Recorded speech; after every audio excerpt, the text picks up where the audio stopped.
שלום לכולם, ברוכים הבאים להיברו, The Easy Way. בואו נתחיל.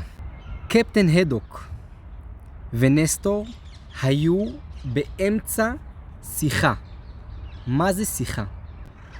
שיחה זה כששתי אנשים מדברים ביניהם. שני אנשים מדברים ביניהם.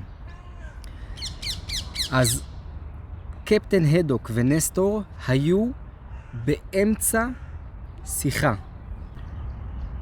קפטן הדוק שאל את נסטור, מה שלום פרופסור קלקלוס? סימן שאלה, סימן קריאה. זה סימן שאלה, זה סימן קריאה. אז סימן שאלה מלשון שאלה. קפטן הדוק שאל את נסטור, נסטור עונה. הוא מחזיר לו תשובה.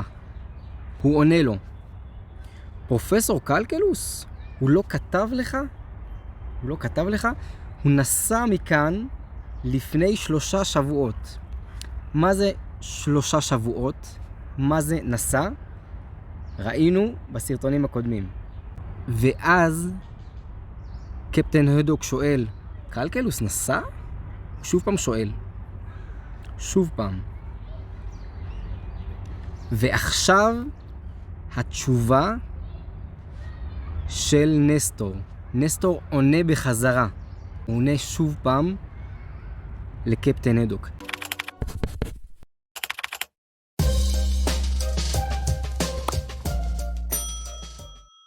כן, אדוני.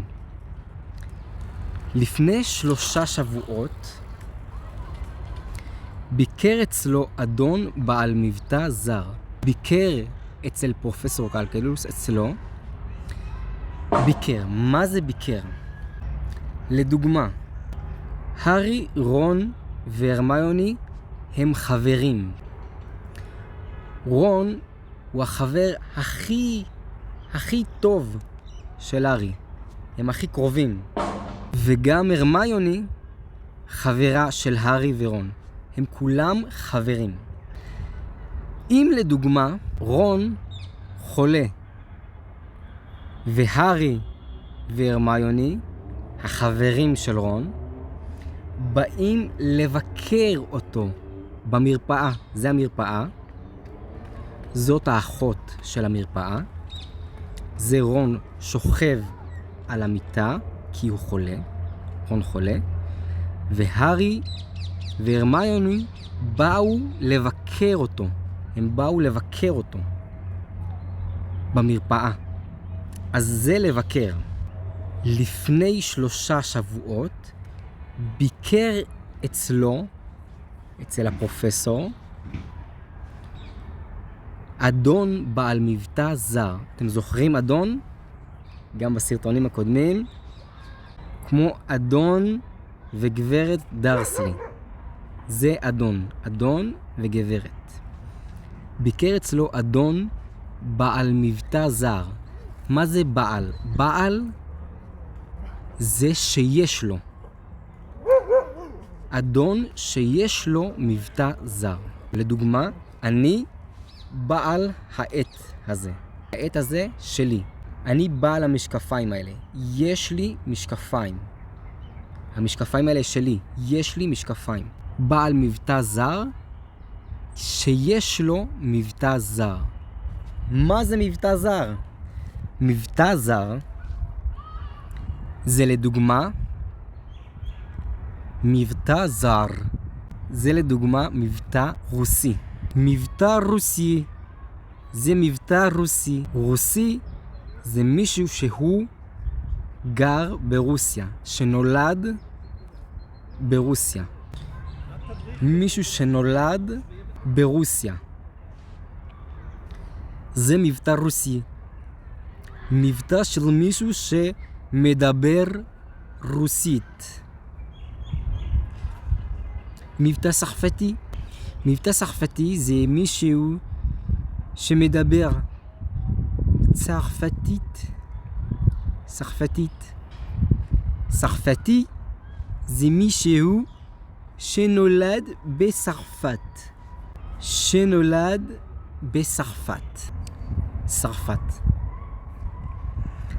אז זה מבטא. יש מבטא רוסי, יש מבטא צרפתי, יש מבטא ספרדי, יש כל מיני מבטאים. מבטא זר זה מבטא שהוא לא עברית. אני עכשיו מדבר עברית. אני מדבר גם במבטא ישראלי. מבטא ישראלי. כי אני גר בישראל. אז מבטא זר זה מבטא שהוא לא ישראלי. הוא לא ישראלי. הוא צרפתי, הוא רוסי, הוא ספרדי. כל אלה זה מבטאים זרים. מבטאים זרים, כי הם לא ישראלים. מה זה זר? זר, כאן הכוונה שהוא לא ישראלי. זה המשמעות פה. זר זה גם, יש לו עוד משמעות. זר הכוונה שלא מכירים, הוא לא מוכר, הוא זר. לדוגמה, הסיפור כיפה אדומה, אמא של כיפה אדומה אומרת לה, אל תדברי עם זרים, אסור לך לדבר עם זרים. מה זה זרים? זה אנשים, בני אדם, שהיא לא מכירה. היא לא מכירה. את מי היא מכירה? היא מכירה לדוגמה את אמא שלה. היא מכירה גם את סבתא שלה. את מי היא לא מכירה? היא לא מכירה לדוגמה את הזאב. את הזאב. את הזאב היא לא מכירה. הזאב הוא זר. עוד דוגמה, הארי, רון והרמיוני הם מכירים. הם מכירים. הם מכירים אחד את השני. למה? כי הם חברים. הם נפגשו בעבר. הם נפגשו. לדוגמה, הארי פגש את רון, פגש אותו פעם ראשונה ברכבת. ברכבת להוגוורטס. שם פגש אותו פעם ראשונה. הם נפגשו. כאן אפשר לראות את רון והארי.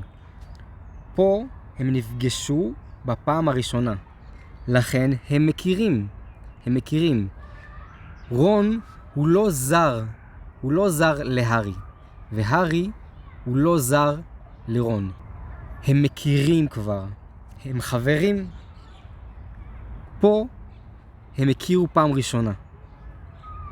זר זה מישהו שלא מכירים. אבל כאן מבטא זר, הכוונה מבטא שלא מכירים, כלומר מבטא שהוא לא ישראלי. בגלל שפה הם מדברים בעברית. אם הם היו מדברים באנגלית, אז מבטא זר היה מבטא שלא מכירים, כלומר מבטא שהוא לא אנגלית. גם עברית היה מבטא זר. אוקיי, בואו נמשיך. ביקר אצלו אדון בעל מבטא זר. לבעל יש עוד משמעות. לדוגמה,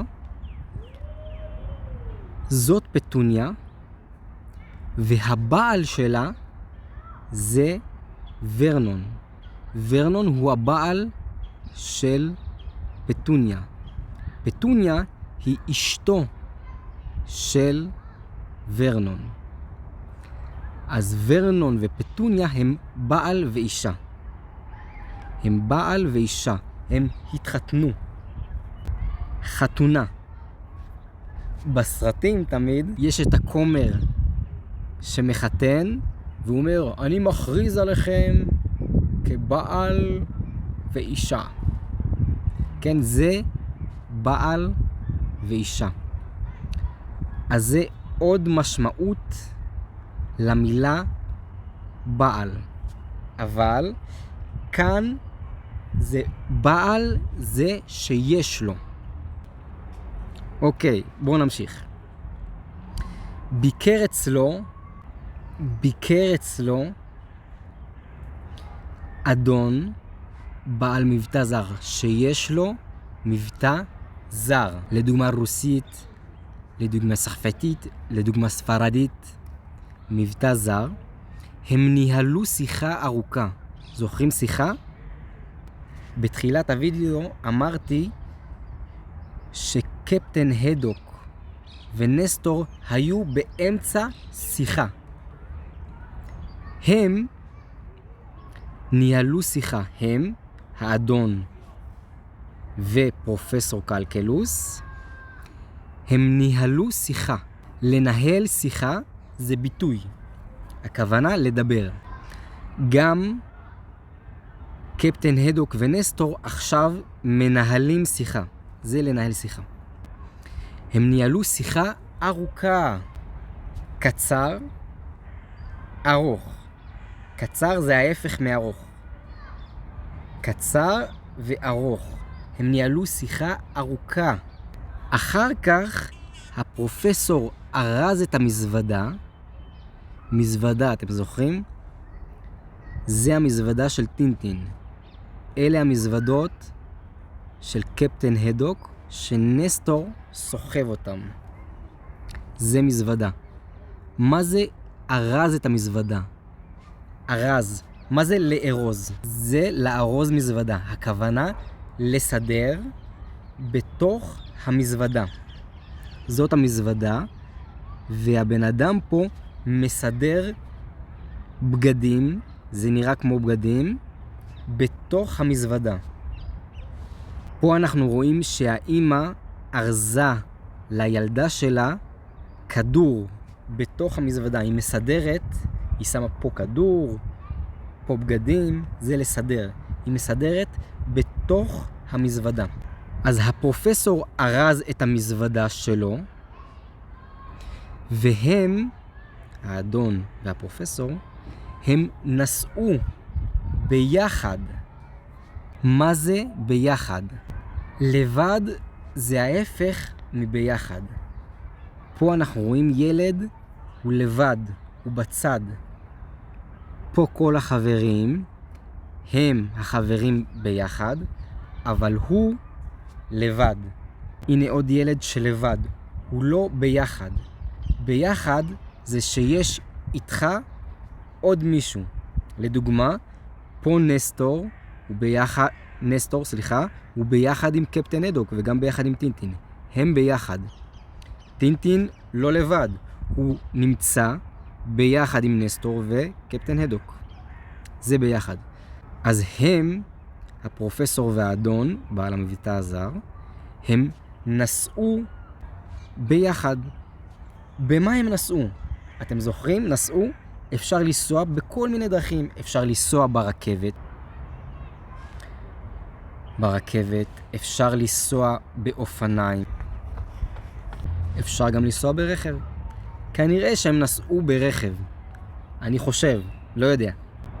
אולי במונית. מונית, כן? הם נסעו ביחד. הוא אמר, מי זה הוא? הפרופסור. הוא אמר שהוא יכתוב לך. עכשיו הקפטן עונה לנסטור. הוא עונה לו. מעניין מאוד. מוזר, מעניין. למה מעניין? למה? כי הפרופסור לא כתב לו. מעניין. משבצת הבאה. מה אנחנו רואים? אנחנו רואים מראה עם מסגרת בצבע צהוב. גם לתמונה יש מסגרת. לדוגמה, הנה תמונה וזאת המסגרת של התמונה. המסגרת כאן היא בצבע צהוב או זהב. זוכרים זהב? זהב. או צהוב כמו בננה. גם בננה היא בצבע צהוב. או כמו השמש.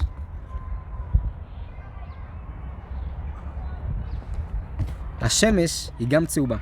אנחנו רואים פה טלפון חוגה. זה טלפון חוגה. לדוגמה, לכלי הזה קוראים מחוגה. כי הוא יוצר עיגול. הוא עושה חוגה. דרך אגב, לכן לחג קוראים חג. אתם זוכרים חגים? בסרטון הקודם ראינו חגים. ראש השנה, חנוכה, פורים, פסח. זה חגים. למה קוראים לחג חג? כי יש את מעגל השנה. זה מעגל השנה. יש חורף, זה עונות השנה. חורף, יורד גשם, סתיו, העלים נושרים, עלים נושרים, קיץ, יש שמש חזקה, אביב, הכל מתחיל לפרוח. זה עונות השנה, זה מעגל השנה. על מעגל השנה יש את החגים. החגים כל הזמן חוזרים במעגל. לכן לחג קוראים חג. אז זה בסוגריים. זה טלפון חוגה. חוגה זה בגלל המעגל שיש לו. טלפון חוגה. אנחנו רואים שהוא מצלצל. רינג, הוא מצלצל. אנחנו רואים את שלגי הכלב שהוא נבהל. הכלב, קוראים לו שלגי, הוא נבהל. בגלל הצלצול כנראה. אנחנו רואים פה גם שולחן מעץ עם עיטורים. אתם זוכרים מהסרטונים הקודמים? עיטורים זה קישוטים. עיטורים על עץ. עיטורים, קישוטים. השולחן עשוי מעץ. הנה עץ. זה החומר שממנו עשוי השולחן. זה עשוי מפלסטיק, העט הזה. זה החומר. מעולה, משבצת הבאה. את המשבצת הזאת נעשה בסרטון הבא. לפני כן, אנחנו כמובן נעבור לקיר התהילה. תודה רבה לאפריל היקרה, אפריל הרקנס, שבזכותה היא הצטרפה לקהילה, ובזכותה אני יכול לעשות סרטונים. אם גם אתם רוצים לעזור, בואו אלינו, תצטרפו לקהילה, ותהיה לכם גישה ישירה לקהילה, לדבר איתי ישירות, ועם שאר החברים בקהילה, כמו אפריל לדוגמה. עוד דבר אחרון, אני צריך את הפידבק שלכם. בבקשה תכתבו לי למטה בתגובות, תכתבו לי מה אפשר לשפר, מה אהבתם, מה פחות, מה הייתם רוצים לשנות, מה טוב, מה הייתם רוצים עוד. תכתבו לי למטה בתגובות. זה יעזור מאוד. להתראות.